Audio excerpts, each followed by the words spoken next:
public officials who create that culture of bribery and pay to play, if you will, that is so poisonous to city government. We are joined now by U.S. Attorney Barbara McQuade and Robert Foley. Thank you both for coming in and talking about this case. I mean, it's a historic day, a sad day, of course, in the city of Detroit. Barbara, let's start with you. This has been a long haul. You guys have been investigating this case since 2004, yet it all came down today. Today, you know, is a day that I like to say is not about the past, though, even though this investigation spanned all those years, but I think it's about the future, because I think through this jury, this community has spoken that we're not going to stand for this kind of government in our community, and I hope that it will deter candidates in the future who seek public office from committing these kinds of crimes. Now, Robert Foley, you were the FBI special agent in charge of this case. Why was it so important to tackle something like this, and how did you get that first piece of evidence that made you launch into this investigation? Well, back in 2004, and just actually prior to that, information would come in from informants, from contractors who perhaps didn't win a contract because it went to somebody that was willing to pay to play, or through anonymous letters and information from folks that worked within the City Hall. So looking at a scheme so broad and so pervasive, it was important for us to make sure that we followed it through to the end so that we got to the result that needed to be reached, and so that we arrived at justice. Obviously, the jury did hang on a couple of different counts. Do you have, and looking back, do you have any regrets? Were certain things too complicated, do you think, for them, or do you think they just could not come to agreement?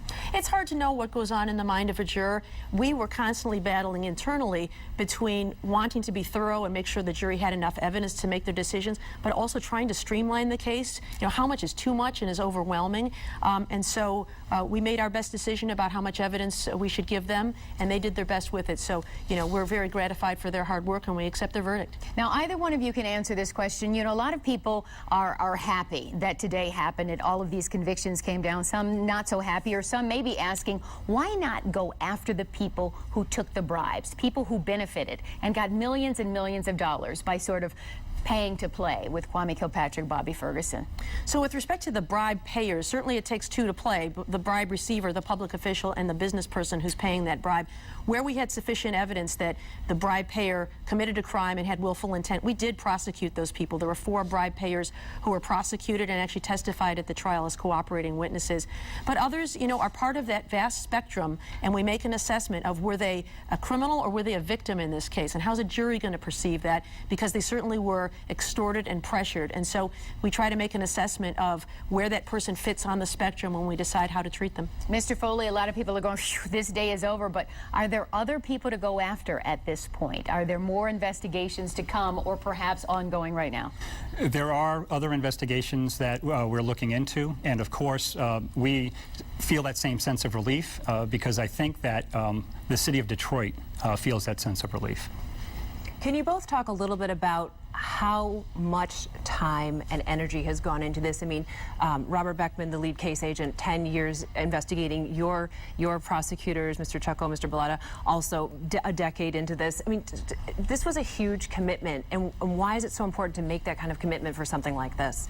Well, considering the vastness of the enterprise, the investigation required attorneys, it required accountants, it required countless and countless of hours of the investigative team, as well as the prosecutors who put the case together, all of which is aimed at achieving the result so that the city of Detroit can receive the honest services that it deserves. Barbara, I have a question for you because, of course, during our earlier newscast, we were talking to former FBI executive Dan Roberts, who said a lot weighed on your career with this case. I mean, you've got to feel proud, maybe not celebrating, but this has been a long time coming, and it seems you did everything right and then got the right result today. I mean, is this a day to feel proud about your career and where you are and what you've done with this case? Well, it's not about my career, but I am proud of the work that was done in this case by the agents and the prosecutors who worked really tirelessly. I can't tell you how many nights, weekends, holidays they missed away from their families. They don't get any overtime pay for the work that they do in this case, so I'm so grateful to them and proud of them for the work that they've done on behalf of our city. And another question, you both talked about how this is we can look forward to the future and a brighter day in the city of Detroit. Do you think when other young politicians perhaps want to run for office, they'll think twice and may think one of you or someone else might be tapping them on their shoulder and looking to make sure they follow the rules? Well, I sure hope so, because that's exactly why we do a case like this, to deter people in the future. You know, when you look at this case, 35 defendants prosecuted and convicted to date in the Kilpatrick administration. I think there are a lot of good people who went to work for him with all the best of intentions. But that corruption is like poison. When you see everybody around you getting a little piece of the action, you start to wonder, where's my piece of the pie? And so that poison permeates. I think when people realize that that is not acceptable in the city of Detroit, it'll attract good people to run for public office. So the culture of corruption has now ended. Yes, and I also want to point out that this is in the past, the Kilpatrick administration. The Bing administration is very helpful and honorable. Barbara McQuade, Robert Foley, thank you both for joining us today.